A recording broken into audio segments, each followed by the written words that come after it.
Away from the diplomatic language and headlines calling it a breakthrough, the reopening of Rafah Crossing raises a far more uncomfortable question inside Gaza. Who actually wants to leave? As the second phase of the ceasefire begins, Gaza is being introduced to the world as a place people must escape. But on the ground, many Palestinians are making a different choice.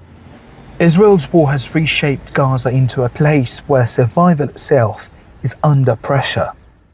90% of the strip lies in ruins. More than 80% of farmland is damaged. Economic losses now exceed $33 billion, while Israeli forces continue to control more than half of Gaza's land.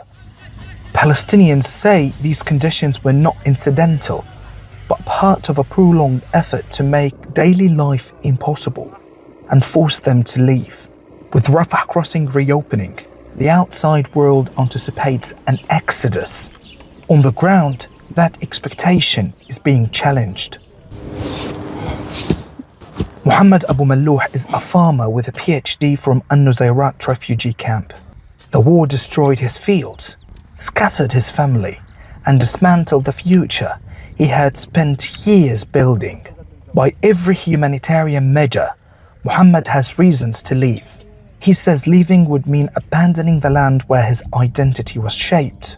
My dignity and pride are rooted in this land. I lost 2 of my sons, a doctor and a lawyer.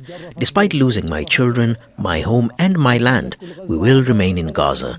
Leaving it is not an option. Ahmed Abu Aita tells the same story. His factory is gone.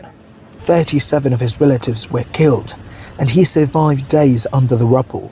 For him, leaving is not recovery, it's rupture.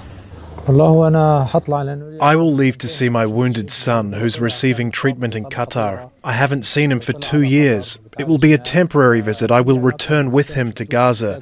I won't invest outside Gaza. This is my land.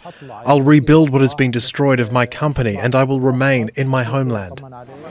For many Palestinians, departure now risks becoming permanent exile, turning forced removal into a normalized solution. This is the closest point to Rafah city, which remains under the Israeli military control. Reaching Rafah Crossing means going through dangerous ground, but Palestinians believe that staying in Gaza is not just only a matter of circumstance, but a choice rooted in dignity and the refusal to let the war define where they belong.